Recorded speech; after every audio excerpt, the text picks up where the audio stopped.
João capítulo 20, versículo 1. No primeiro dia da semana, bem cedo, enquanto ainda estava escuro, Maria Madalena foi ao túmulo e viu que a pedra da entrada tinha sido removida.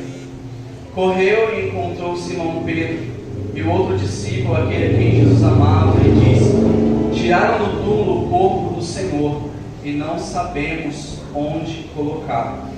Pedro e outro discípulo foram ao túmulo, os dois corriam, mas o outro discípulo foi mais rápido que Pedro e chegou primeiro ao túmulo.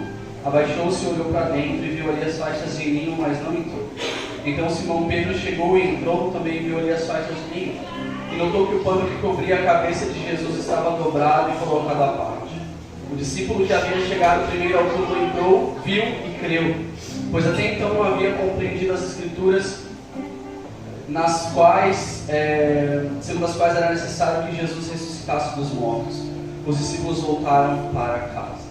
Maria estava do lado de fora do túmulo, chorando, abaixou-se e olhou para dentro, e viu os dois anjos vestidos de branco, sentados à cabeceira e aos pés do lugar onde tinha estado o corpo de Jesus. 13. Os anjos lhe perguntaram: mulher, o que você está chorando? Por que você está chorando? Ela respondeu: porque levaram o meu Senhor e não sei onde colocaram.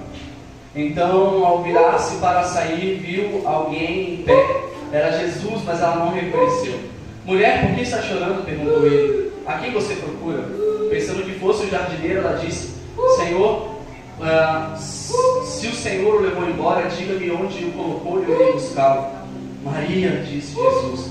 Ela se voltou para ele e exclamou: Rabone, que em aramaico quer dizer mestre. E Jesus lhe disse: não se agarre a mim, pois ainda não subi ao Pai, mas vá procurar meus irmãos e diga-lhes: eu vou subir para o Pai e Pai de vocês, para o meu Deus e Deus de vocês. Maria Madalena encontrou os discípulos e lhes disse: vi o Senhor. Então contou o que Jesus havia falado. Para terminar, ao entardecer daquele primeiro dia da semana, os discípulos estavam reunidos com as portas trancadas por medo dos líderes judeus.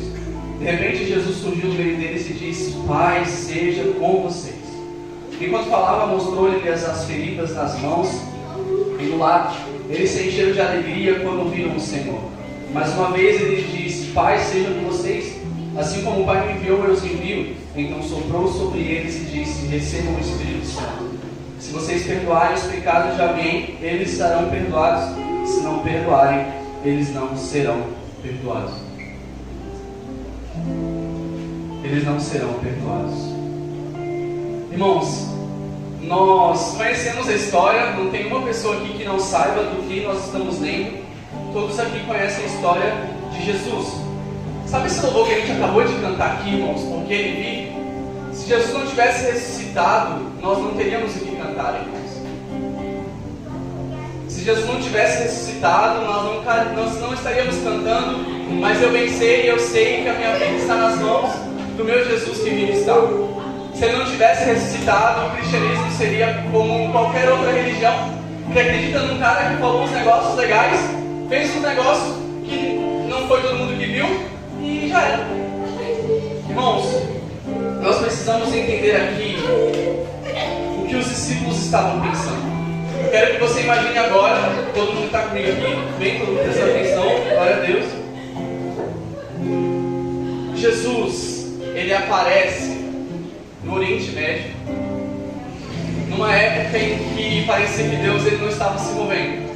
A Bíblia mostra o silêncio de Deus de Zacarias até Mateus.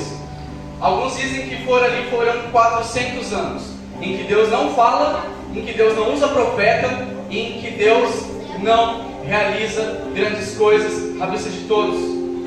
Houveram ali algumas batalhas, registros históricos, mas Deus naquela época não falou, por 400 anos. Se o silêncio de Deus incomoda nós por 2 dias, imagine o que a nação de Israel passou 400 anos sem ouvir a voz de Deus. A desesperança era bem presente. Ninguém sabia quando aquilo iria acabar. Então surge um homem dizendo ser Deus no Oriente Médio, vindo da Galileia. E ele começa a fazer alguns milagres, ele começa a falar algumas coisas que nunca foram ditas antes. ele é junto com a multidão. Ele separa alguns discípulos e, cara, Deus está falando com a gente. Nós somos a geração que está vendo agora, depois de 400 anos, Deus falar algo, cara. E esse Jesus, ele cura, ele anda sobre as águas, ele cura paralítico, ele cura cegos, ele perdoa pecados. Só que ele tinha um inimigo muito forte, segundo os discípulos, que era Roma e o poder judaico da época, os fariseus.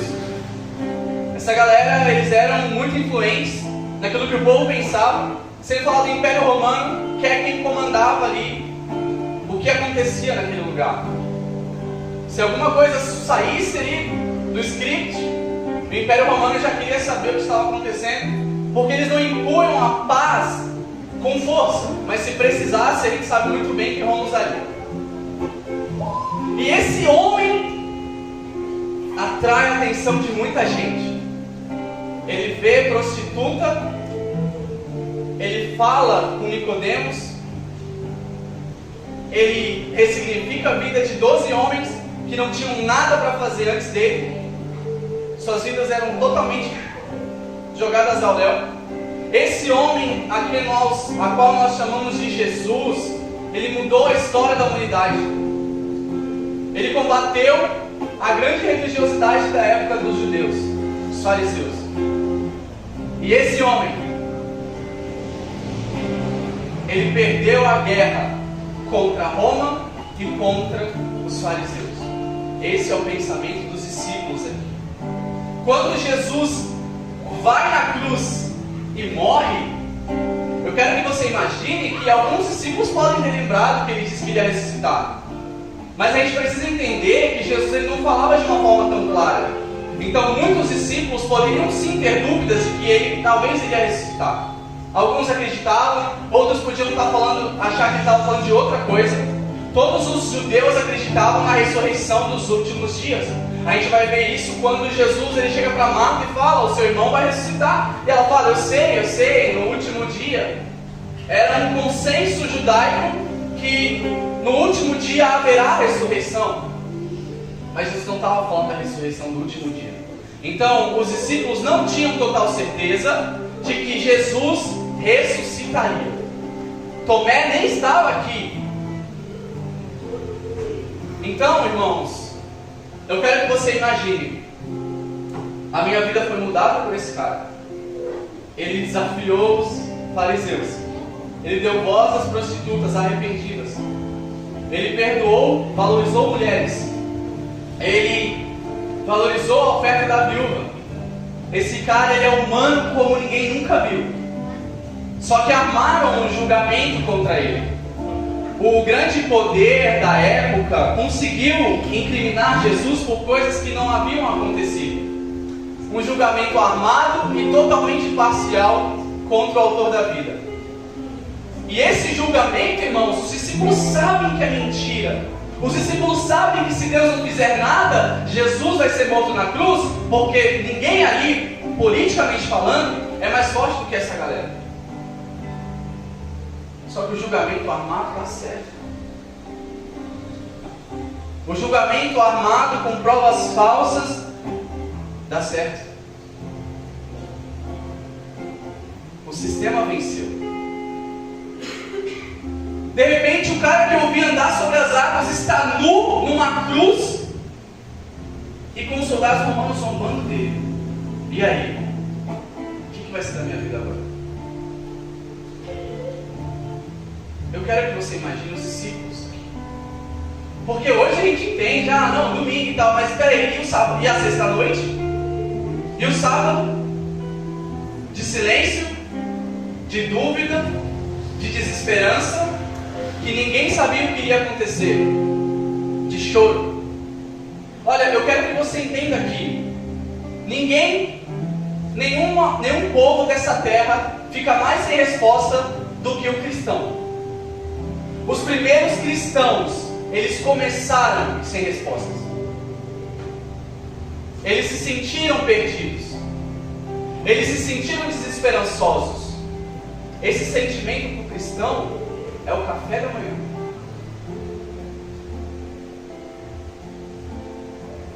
nós não podemos achar que a pregação do cristianismo ela é somente de vitórias, o que daqui a pouco a gente vai ver que é uma grande vitória. Mas nós não podemos nos esquecer que a igreja começou com uma desesperança.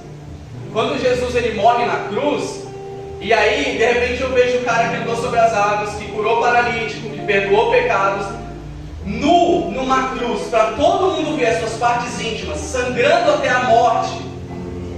E aí? Cadê a minha esperança? Eles simplesmente têm que voltar para casa e chorar com a sua família. Porque eles não fazem a menor ideia do que está acontecendo.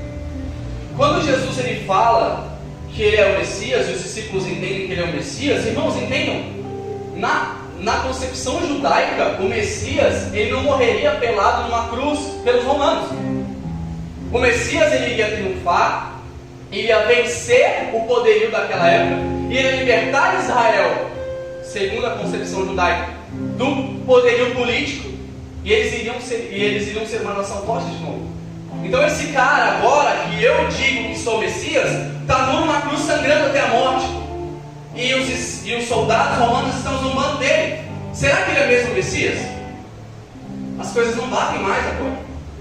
Beleza, eu vi ele ressuscitando, eu vi ele ressuscitando Lázaro, eu vi ele fazendo várias coisas, mas não tem como eu deixar de ver o que eu estou vendo aqui agora. Ele morreu. O cara que deu vida a Lázaro está sendo carregado para fora da cruz agora, morto na minha frente. O que vai ser da minha vida agora? Irmãos, momentos de desesperança acontecem. Os discípulos não tiveram resposta na sexta-noite, muito menos no sábado o dia inteiro. Eu imagino eles no Shabbat, ali, cara, eu tinha certeza que eu ia contar para os meus filhos, mas eu vi eles sendo esmagados tão violentamente naquela cruz que eu sinceramente não sei se dá para vencer Roma, cara, se dá para vencer esses inimigos aí não. O negócio, e todo mundo viu andando com ele, todo mundo viu que eu estava lá com Jesus, e meu filho, se fizeram isso com Jesus, imagina a minha esposa, cara. Eu dei a minha vida por ele. E agora?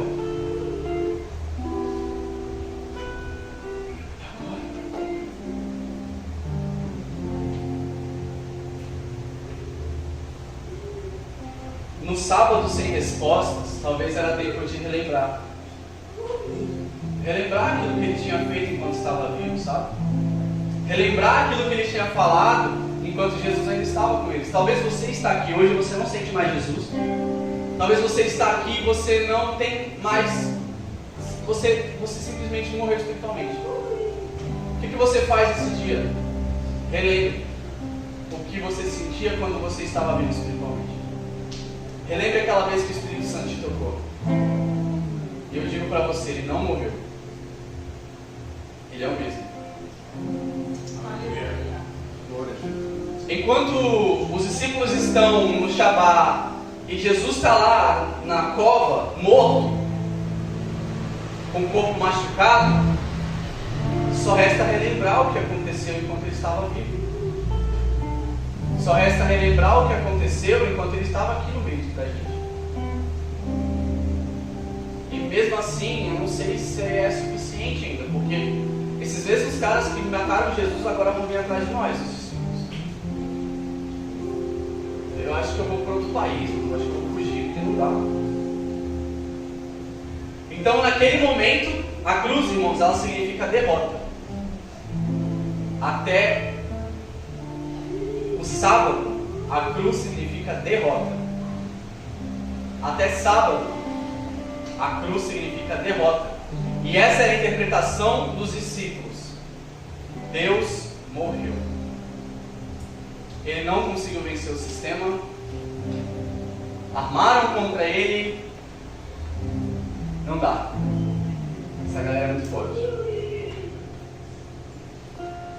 Então eu quero que você entenda isso. A injustiça na sexta venceu, o sistema venceu na sexta-feira e o bem perdeu na sexta-feira. O bem perdeu na sexta-feira. Essa era a interpretação dos discípulos naquele momento. Irmãos, não tem como você ver o seu Senhor numa cruz, sofrendo até a morte, e você ir para casa feliz. Porque, não, vai dar tudo certo. Esquece. Não era essa a mentalidade. Alguns vão se lembrar e vão ir para Galileia, e vão esperar Jesus na Galileia, como ele tinha falado. Mas nem todos. Nem todos. Irmãos, quem de nós nunca teve um momento sem resposta? Quem de nós nunca teve um momento onde a gente falou assim: cara, armaram contra mim e deu certo, sabe? Tipo assim, eu fiz o que era certo e perdi. Quem aqui nunca teve um momento desse? De você orar e buscar a Deus para que não aconteça algo e acontece. Você fala: meu Deus, e agora? Sei lá, Deus só não respondeu. E agora, o que você faz? Você só continua vivo. Mesmo não tendo vontade. Mas você só continua vivo. E, irmãos, momentos de não entender o que Deus está fazendo, cara, se tem uma coisa que o cristão passa é por isso. O cristão tem momentos em que não entende o que Deus está fazendo, e momentos em que Deus não explica para ele o que está acontecendo. Foi assim que os primeiros discípulos se sentiram na sexta e no sábado. De repente a minha esperança de, sei lá, ser um governador do reinado de Jesus em Israel, agora acabou. Irmãos, mas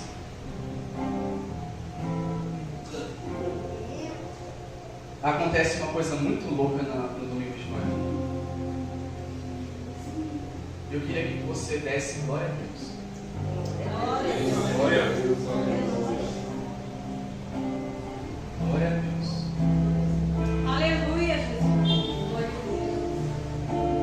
Irmãos, eu quero que você entenda o quanto que a gente estaria perdido se ele não tivesse ressuscitado. Aleluia. Eu quero que você sinta o peso de o que seria da gente se ele não tivesse ressuscitado no domingo de manhã.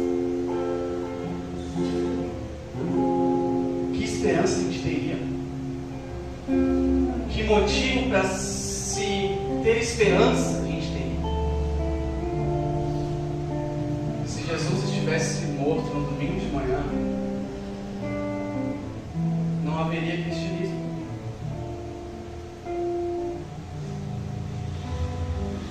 Se Deus falhasse em ressuscitar, acabou. Mas sabe uma coisa?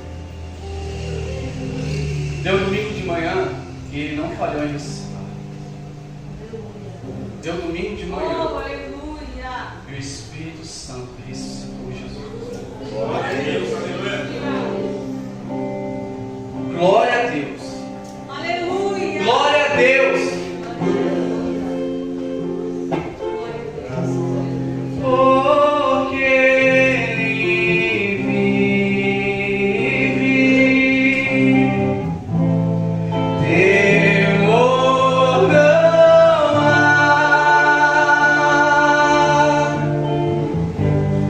Mas eu pensei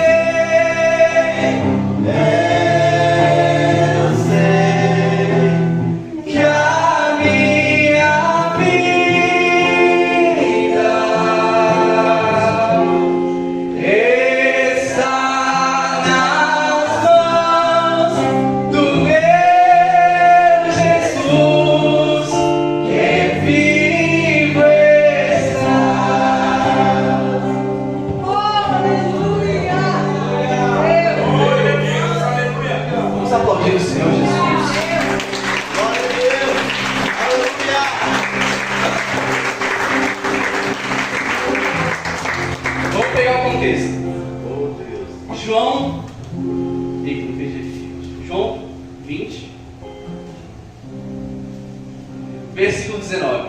Ao entardecer daquele primeiro dia da semana, os discípulos estavam reunidos com as portas trancadas, por medo dos líderes de Deus. Óbvio, eles crucificaram Jesus.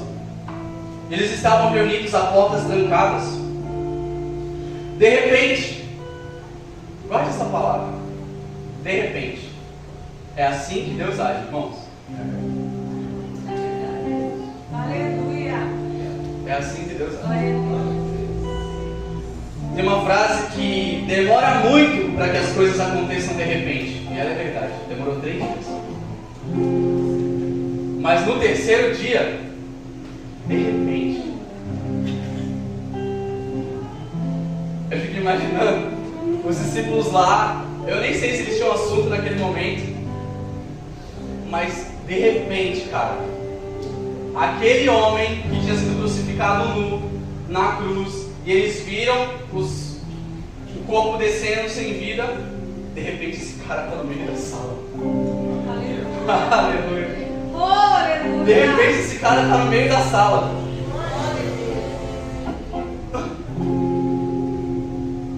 E é assim que Deus vem. É assim que Deus vem. É muito louco, porque é muito louco isso. Se a gente ler antes os versículos anteriores, Jesus ele ressuscita e Maria está lá. Só que Maria confunde Jesus com um jardineiro, cara. Eu quero prestar atenção nisso, porque às vezes a gente imagina um Deus que ele faz questão de ter pompa, né? Mas não nosso Deus. Porque ele não precisa fingir ter glória, irmãos. Ele já tem toda a glória, amém? Deus não precisa de vestes super incríveis, porque ele já tem toda a glória. Ele não precisa realçar nada, ele já tem toda a glória. Glória a Deus. Quando Jesus então ele ressuscita, ele está sentado, e aí Maria ela fala assim: ô jardineiro, por favor, o cara pergunta, mulher, por que choras? Ela fala assim: porque levaram meu Senhor e não sei onde colocaram. Mas se você falar onde colocaram ele, por favor me fala que eu vou buscar ele. Você tem ideia? Porque Maria conhecia Jesus, mas ele estava parecendo um jardineiro aqui. Irmãos, eu não iria ressuscitar desse jeito. Se eu fosse ressuscitar mesmo, eu colocaria uma música muito top, alta.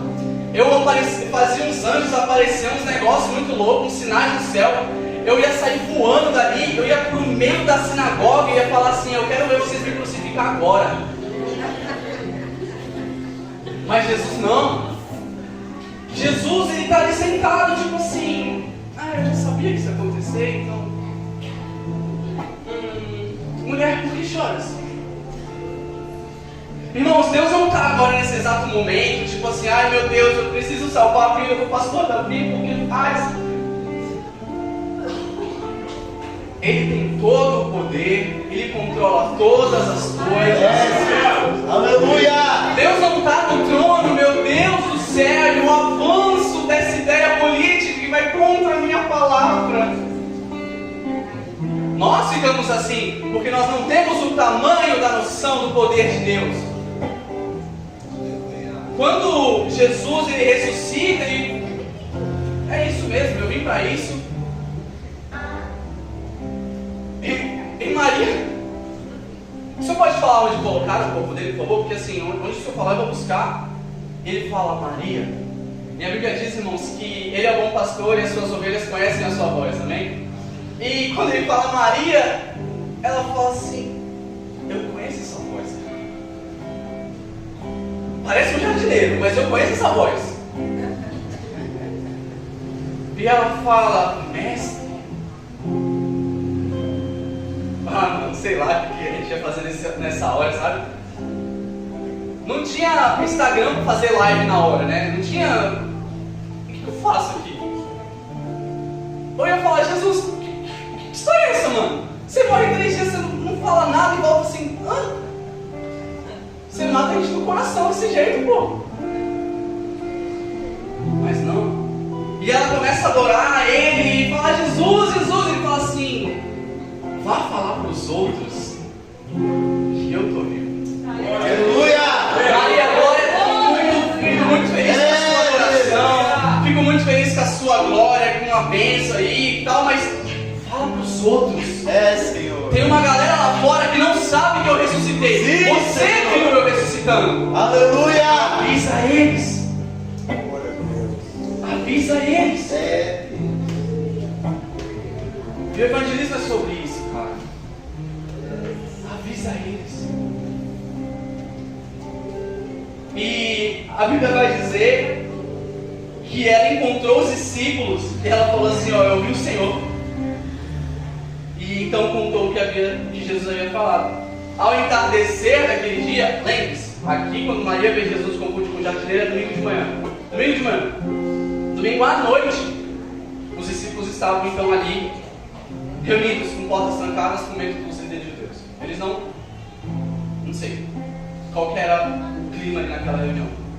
Mas a Bíblia diz que eles estavam com medo dos líderes de Deus. E aí vem Jesus, irmãos. Ele atravessa a porta.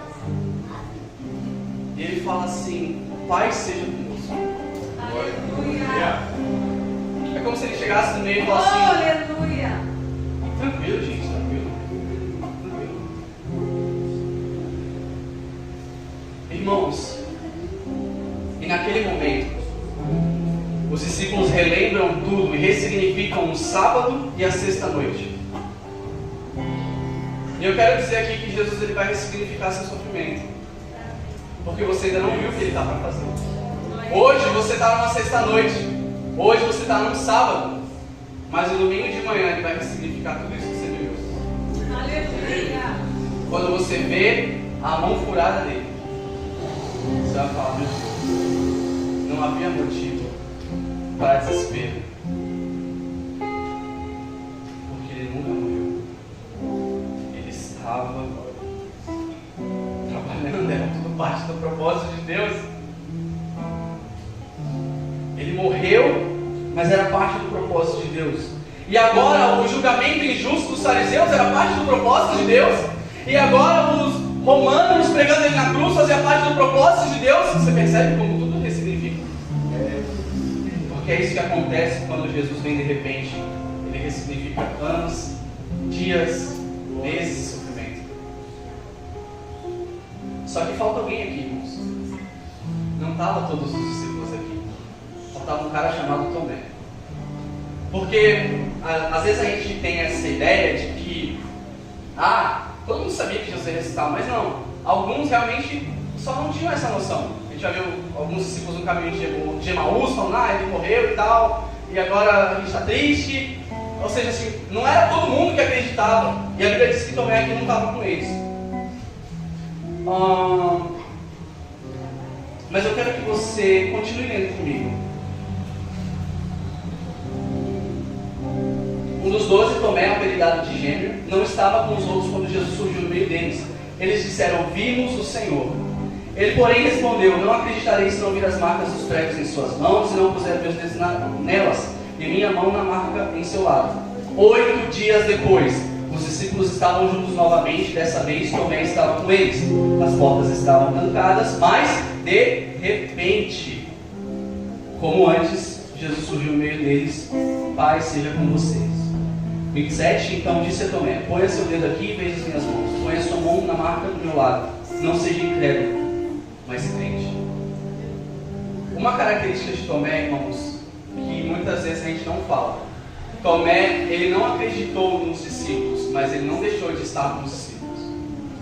8 dias depois, Tomé estava lá, sem acreditar, com esses caras. Muitas vezes a gente acha que a nossa falta de crença é motivo para deixar de congregar. Na verdade não é. Quando a gente vê a história de Tomé, esse cara não acreditava, mas ele não deixou de se reunir com os discípulos. Mesmo sem crer, ele vinha e ele participava das reuniões. Até que, por estar no meio desses irmãos, de repente, Jesus vem. Nós precisamos entender o poder de congregar. Porque se Tomé tivesse ficado em casa assistindo o Brasileirão, ele não teria visto de novo Jesus ressuscitar. Nós não podemos perder o costume de congregar. É no nosso meio que Jesus fala. Se você estivesse em casa hoje, você talvez não estaria, ou não estivesse ligado nessa live, você talvez não estaria ouvindo a mensagem do Senhor, e você teria esteja perdido naquilo que Jesus compartilhou com a gente hoje. Glória a Deus. Está duvidando? Vem para a igreja. Está ansioso? Vem para a igreja. Não está sentindo nada? Vem. Porque de repente, Glória a Deus. você é visitado. Aleluia. De repente ele encontra você e fala assim: Tomé, para os outros eu já apareci, mas vem aqui, coloca o dedo. Glória a Deus. E você tem uma experiência real com Jesus. Aleluia. A sua experiência real com Jesus. Irmãos, é exatamente essa história aqui que nos diferencia de todas as outras histórias do mundo. Jesus ressuscitou. Maomé não ressuscitou. Buda não ressuscitou. Todo mundo pode ter dito várias coisas legais, várias coisas interessantes, ter feito uns negócios, milagres e tal, mas se tem alguém vivo hoje, o nome dele é Jesus Cristo. E isso nenhuma religião do mundo pode dizer. Só os cristãos. O meu Deus está vivo e ele trabalha comigo. Glória a Jesus. Nós somos um povo muito esquisito. Nós acreditamos num Deus que morreu, mas ressuscitou. E nós acreditamos ainda mais que esse mesmo Deus, esse mesmo homem, ele vai retornar e vai nos levar para estarmos com ele durante toda a eternidade. E é exatamente isso que vai acontecer. A Bíblia diz que ele vinha, ele veio. Ele disse que morreria, morreu.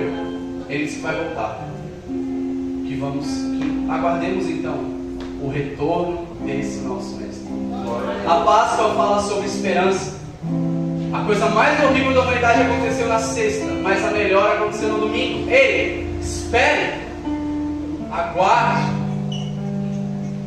De repente ele vem. E eu não estou falando aqui, irmão, só de vitória, porque a empresa vai ligar e você vai aumentar o seu número de seguidores no Instagram, e aí as coisas vão crescer. Eu não estou falando só disso, tá? Eu estou falando que essa mensagem é eterna. E mesmo que aqui nessa terra a gente venha sofrer um bocado, às vezes, ficar desesperançoso e tal, há uma promessa para a igreja de Cristo. Ele vai vir para nos buscar. E lá no céu não haverá mais choro, mais tristeza, mais dor. Irmãos, nós vencemos nesse dia aqui. A gente pode até perder algumas coisas aqui nessa terra, mas no dia que esse cara ressuscitou domingo de manhã, esquece. Nada tira a nossa vitória. Glória. Mesmo que aqui a gente perca, quando a gente atravessar do outro lado. Sim, Senhor. Como Estevão, ele morreu apedrejado, ele perdeu? Irmão, quando Pedro está sendo quando Estevão está sendo apedrejado, ele olha para o céu e fala: cara, ele está recebendo pedra ainda, tá? Não é que os caras param de jogar pedra em Estevão para falar, ele está recebendo pedra e ele fala: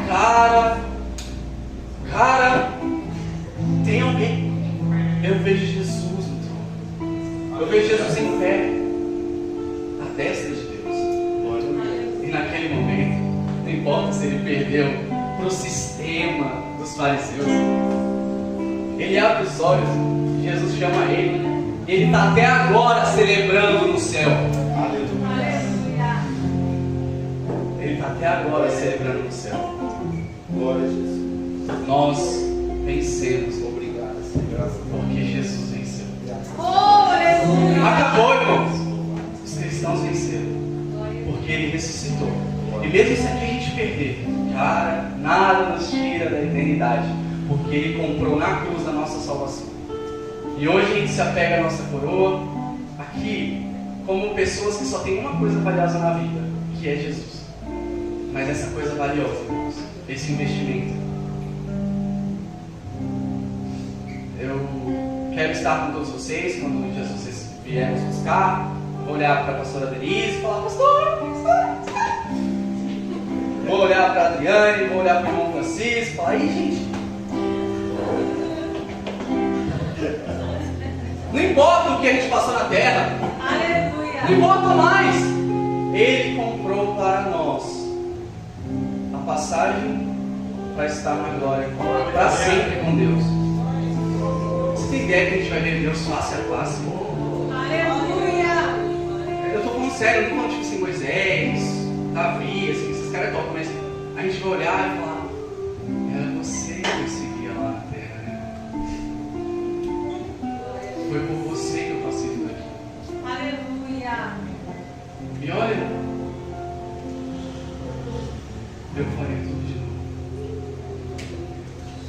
Porque Ele vive.